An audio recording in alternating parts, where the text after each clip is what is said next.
গেছে এবং আনুষ্ঠানিকভাবে হয়তো একদিন সেটা বলে দেবে।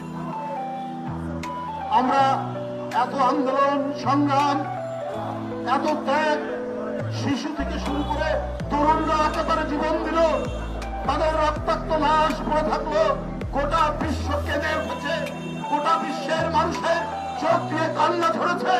আর ভারত, আমরা পাশাপাশি আমাদের সংস্কৃতির অনেকটা মিল আছে, তারপরেও আপনারা এতখানি হিন্দুত্ববাদী, এতখানি সাম্প্রদায়িক, এতখানি অন্ধ যে শেখ হাসিনাকে রক্ষা করার জন্য আপনারা বাংলাদেশের মানুষের বিরুদ্ধে, আন্দোলনকারী মানুষের বিরুদ্ধে, শহীদ মুগ্ধর বিরুদ্ধে, শহীদ আবু সাইদের বিরুদ্ধে আপনারা আপনাদের প্রচারণা যেটা চালাচ্ছেন, আমাদের এই শহীদদের বিরুদ্ধে সেটা চায়।